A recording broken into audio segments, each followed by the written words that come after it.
Hello students, मैं हूं commerce गुरुजी और मैं आज आप लोगों के साथ +1 का एक इम्पोर्टेंट टॉपिक है फाइनेंशियल स्टेटमेंट विद एडजस्टमेंट्स। ठीक है, तो आप लोगों ने मेरे साथ एक चैप्टर पहले कर चुके हो, फाइनेंशियल स्टेटमेंट वाला जो चैप्टर था नॉर्मल, वो आप लोग मेरे साथ कर चुके हो, जिसमें आपने मेरे साथ सीखा है ट्रेडिंग अकाउंट बनाना, प्रॉफिट एंड लॉस अकाउंट बनाना और बैलेंस शीट बनाना। ठीक है, उसके फॉर्मेट डिस्कस हो चुके हैं और उसके जो भी उसके एसेंशियल आइटम्स थे सब आपको मैंने सिखा दिया है। तो आज हम लोग ओनली फॉर एडजस्टमेंट्स डिस्कस करेंगे, राइट। तो चलिए फर्स्ट एडजस्टमेंट से हम स्टार्ट करते हैं। आपके सिलेबस का जो फर्स्ट एडजस्टमेंट्स है वो आप देख सकते हैं अपनी नोटबुक, आप मेरे साथ अपनी नोटबुक निकाल लीजिए। नोटबुक में आप मेरे साथ जितनी भी एडजस्टमेंट मैं आपसे डिस्कस करूंगा सारे नोटबुक में आप लिख लीजिए, उसको समझ लीजिए, ठीक है, दिमाग में स्टोर कर लीजिए और फिर उसके बाद हम क्वेश्चन को स्टार्ट करेंगे, राइट। तो चलिए आज हम शुरू कर रहे हैं। सबसे पहला एडजस्टमेंट्स आपके हैं क्लोजिंग स्टॉक। क्लोजिंग स्टॉक को मैं आपको वर्बली बताता हूं कि क्लोजिंग स्टॉक की ट्रीटमेंट कैसे होती है और क्लोजिंग स्टॉक को कैसे कंप्लीट किया जाएगा। तो क्लोजिंग स्टॉक आपके पास गिवन होगा। देखो, अगर आप नॉर्मल बात करते हैं बुक में, तो बुक की बात करें तो बुक में भी देख सकते हो, बाकी आप देखो बोर्ड पे क्लोजिंग स्टॉक, क्लोजिंग स्टॉक, ठीक है। क्लोजिंग स्टॉक में क्या होता है, अगर मैं क्लोजिंग स्टॉक की बात करूं तो क्लोजिंग स्टॉक में है आपका क्लोजिंग स्टॉक, आपको ट्रायल बैलेंस गिवन मिलेगा, ठीक है। ये ट्रायल बैलेंस होता है, आपको पता है ना कि ट्रायल बैलेंस की दो साइड होती है, एक डेबिट साइड और एक क्रेडिट साइड, है ना। ट्रायल बैलेंस आपको गिवन मिलेगा। क्लोजिंग स्टॉक दो जगह मिलती है आपको, ये देखिए। क्लोजिंग स्टॉक एसेट्स होता है, एसेट्स का बैलेंस आपको हमेशा डेबिट साइड देखने को मिलेगा, इधर मिलेगा to closing stock. Closing stock अगर ट्रायल बैलेंस के अंदर है, मान लो 1 लाख रुपए का क्लोजिंग स्टॉक है, तो बताओ क्लोजिंग स्टॉक अगर ट्रायल बैलेंस के अंदर है तो वो कहां कहां आएगा, बोल सकते हो थोड़ा बहुत तो, ठीक है। क्लोजिंग स्टॉक कहां आएगा आपका, बैलेंस शीट के एसेट साइड। ये बात सबको क्लियर है कि अगर क्लोजिंग स्टॉक जो है अगर ट्रायल बैलेंस के अंदर गिवन है तो वो केवल और केवल कहां आएगा, बैलेंस शीट के एसेट साइड में। बोलो क्लियर है। देखो इसमें पढ़ के भी देखेंगे, बुक में तो लिखा है the amount of goods unsold. Closing stock होता क्या है, तो क्लोजिंग स्टॉक होता है कि amount of the amount of goods, goods का वो अमाउंट जो साल के एंड में क्या रह गया हो, अनसोल्ड रह गया हो, जो बिका नहीं है, उसको हम क्या नाम देते हैं, क्लोजिंग स्टॉक। बोलो क्लियर है। फिर इसने एक लाइन लिखी है, मैं अंडरलाइन करवा रहा हूं, ठीक है, आपको समझाता भी हूं, अंडरलाइन भी करवाऊंगा। कि कहता है closing stock the amount of goods unsold at the end of year the amount of goods unsold at the end of year is called closing stock। it is valued, कहता है it is valued at cost price realized value whichever is less। Closing stock कई बार क्या होता है, वो तो चलो trial balance की बाहर की बात है, वो मैं बताऊंगा, ठीक है। अभी फिलहाल हम एक बात कर रहे हैं। For example certain goods are purchase for, नहीं ये बुक आपको कंफ्यूज कर देगी, मेरी बात सुनो, छोड़ो इसको।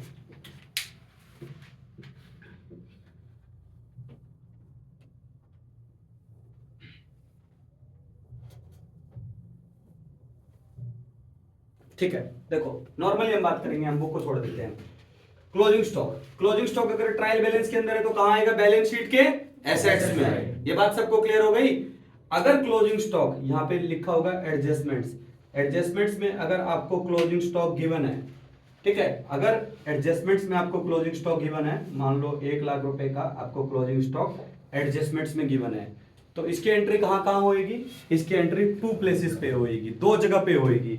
एक एंट्री होएगी इसकी ट्रेडिंग अकाउंट के क्रेडिट में, ट्रेडिंग अकाउंट के क्रेडिट में, और एक बार इसकी एंट्री कहां होएगी, बैलेंस शीट के एसेट्स में। सबको ये क्लियर हो गया। क्या कोई क्लास में ऐसा बच्चा है जिसको क्लोजिंग स्टॉक कंफ्यूज कर रहा है, नहीं।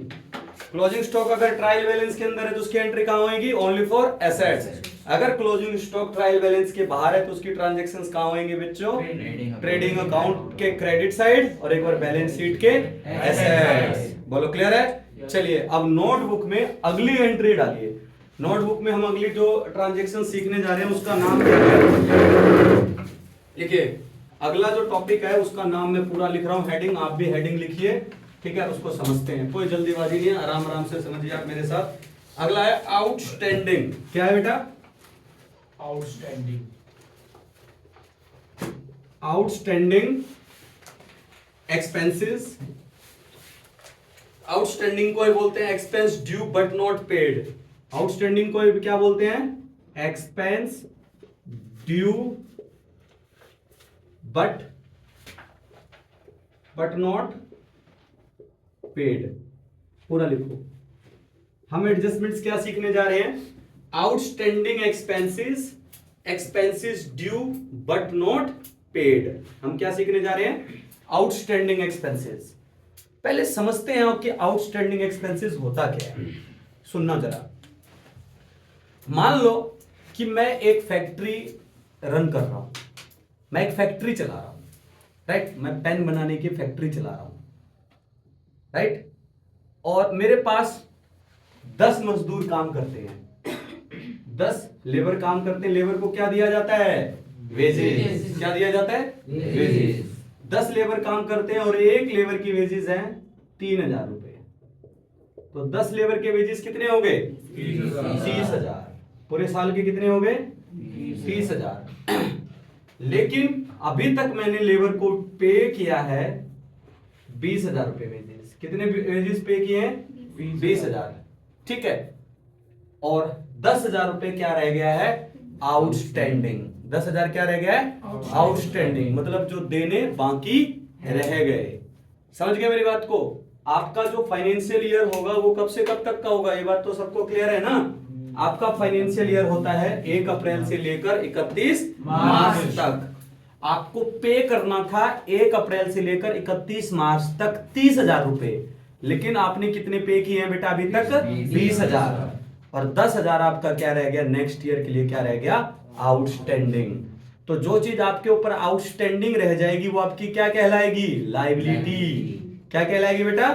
लायबिलिटी। कि भाई इस साल तो पे नहीं कर पाया, अब मुझे ये पैसा अगले साल पे करना पड़ेगा, तो वो आपकी क्या कहलाएगी? लायबिलिटी। लेकिन अगर मैं पूछूं कि आपका इस साल का वेजेज का खर्चा कितना है, तो क्या बताओगे? 30,000। 30,000, जिसमें से पे कितने हो गए हैं? 20।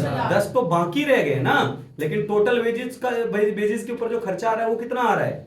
30,000। समझ में आ रहा है ना? लेकिन पे हुआ है 20, 10 रह गया हमारा आउटस्टैंडिंग, जो हम नेक्स्ट ईयर पे करेंगे। तो चलिए इसी के एडजस्टमेंट्स को हम समझेंगे। पहले हम बनाएंगे ट्रायल बैलेंस। ये क्या है मेरा? Trial balance. पहले समझो फिर नोट करना, जल्दीबाजी मत मचाना कोई, ठीक है? ये ट्रायल बैलेंस है। ट्रायल बैलेंस के अंदर 2 साइड होती हैं, आपको सबको पता है, डेबिट और क्रेडिट। ये डेबिट साइड और ये क्रेडिट साइड। समझ में आ रही है बात सबको? तो यहां मैं लिखूंगा वेजेस पे। क्या लिख दिया मैंने? वेजेस पे। वेजेस पेड है बेटा 2,20,000। कितनी है? 2,20,000। 20,000। और एक और लिख लेता हूं सैलरी पे। क्या लिख लूंगा? Salary paid. सैलरी पेड लिख लिया मैंने 55,000। आप लोग भी लिख सकते हैं मेरे साथ साथ। सैलरी पेड कितने हैं? 55,000। अब एडजस्टमेंट्स की बात करेंगे। एडजस्टमेंट्स का मतलब है जो ट्रायल बैलेंस बन गया। ट्रायल बैलेंस बनने के बाद कुछ ऐसी ट्रांजैक्शंस जो करनी थी लेकिन हम भूल गए, तो अब उनके बाद में क्या करनी पड़ती है? एडजस्टमेंट्स। और जो एडजस्टमेंट्स होती है ना, जैसे यहां पे मैंने लिख दिया एडजस्टमेंट्स।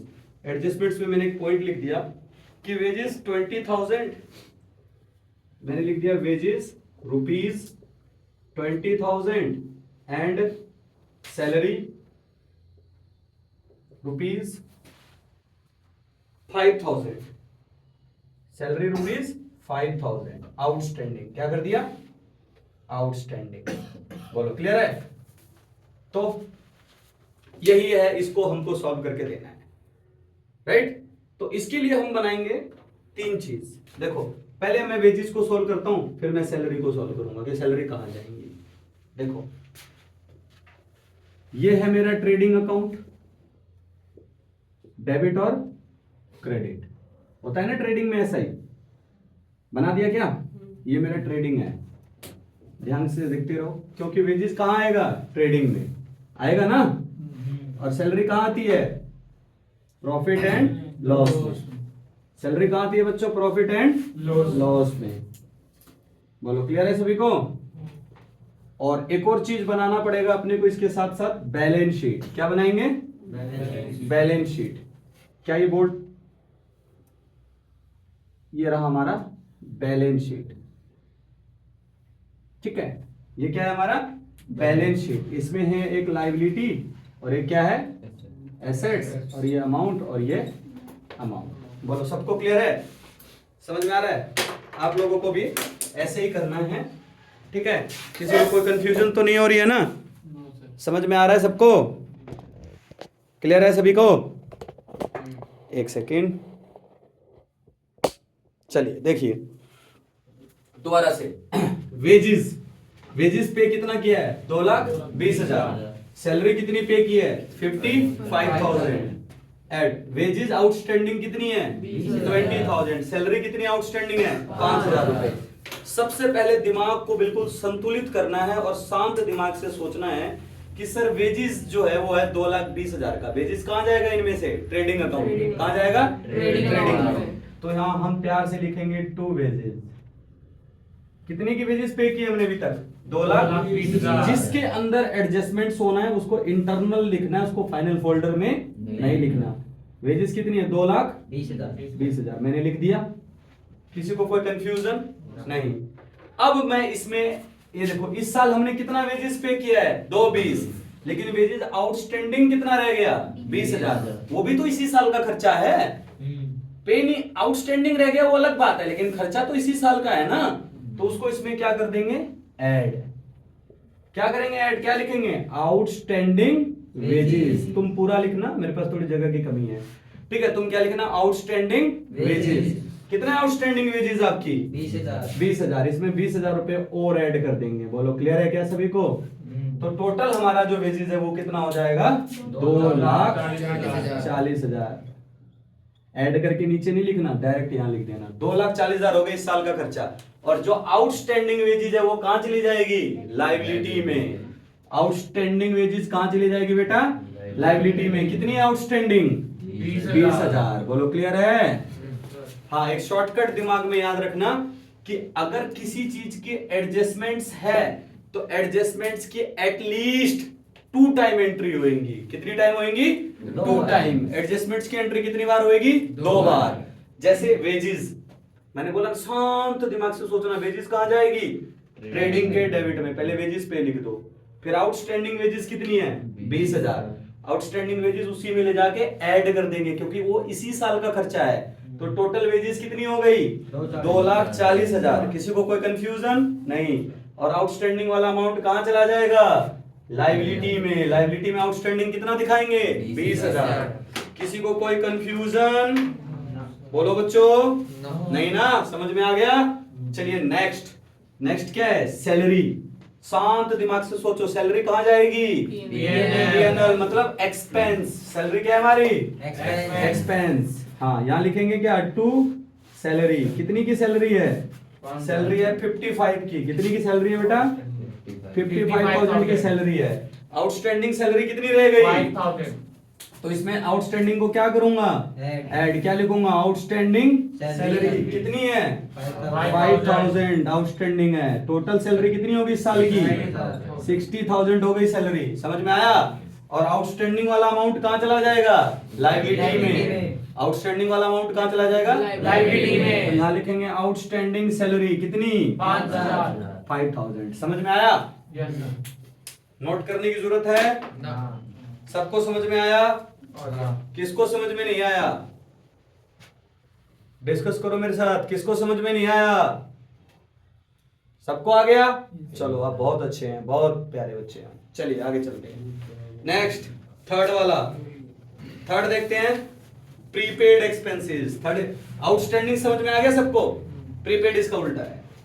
चलिए दोबारा से सब कुछ मैं आपको डिजाइन करके सिखाता हूं प्रीपेड के बारे में, ठीक है?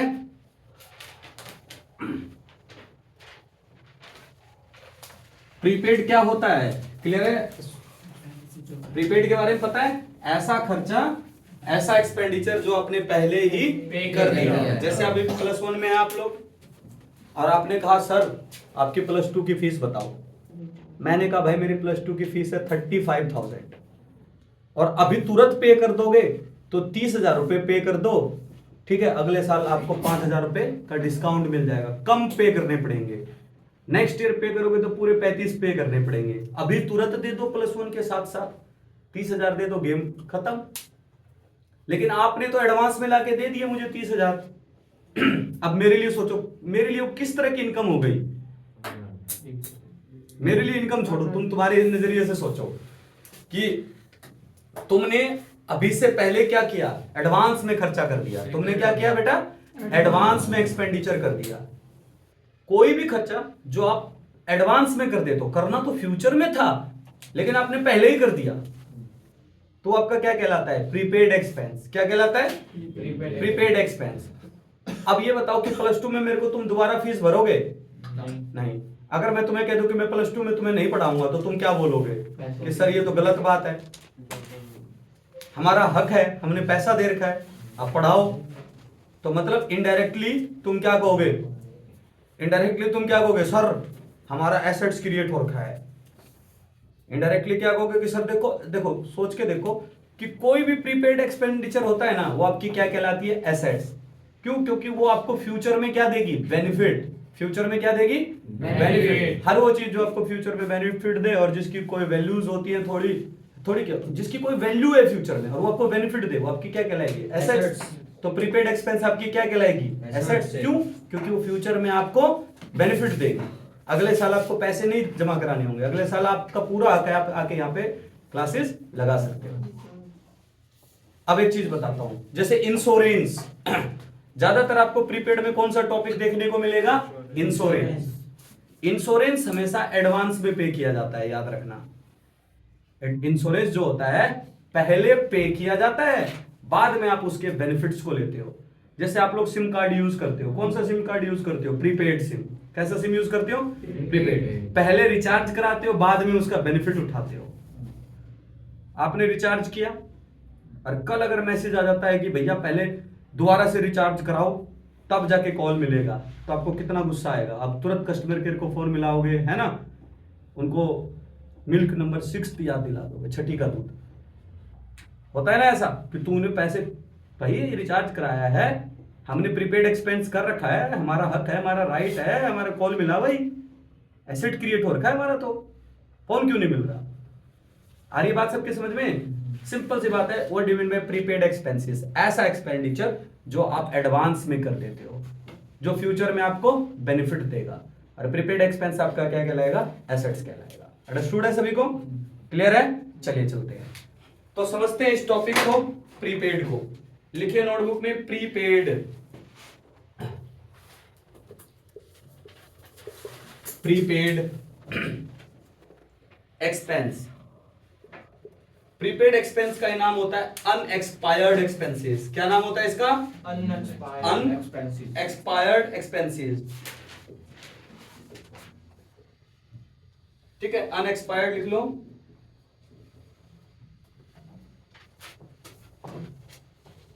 Unexpired expenses. और एक और चीज है इसमें, unexpired expenses, expense paid in advance. ठीक है, एक्सपेंस पेड इन एडवांस, इसी को क्या बोलते हैं, एक्सपेंस पेड इन एडवांस, है ना, एक्सपेंस पेड इन एडवांस। हाँ, एडवांस। बोलो क्लियर है क्या? इसमें टॉपिक देखो, क्या मैंने क्या बताया था, ज्यादातर प्रीपेड किस में देखने को मिलेगा, इंश्योरेंस में। हम बना रहे हैं ये ट्रायल बैलेंस। हम क्या बना रहे हैं, trial balance. Trial balance. Trial balance में दो साइड होती है, डेबिट और, ये डेबिट है और ये कैसा साइड है, क्रेडिट। ट्रायल बैलेंस में देखो, ट्रायल बैलेंस में आपको गिवन है इंश्योरेंस अकाउंट। क्या गिवन है आपको, insurance. Insurance account. Insurance account है आपका 20,000 का।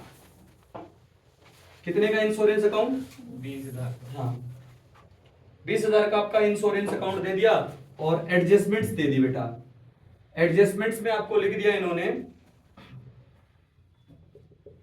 Prepaid insurance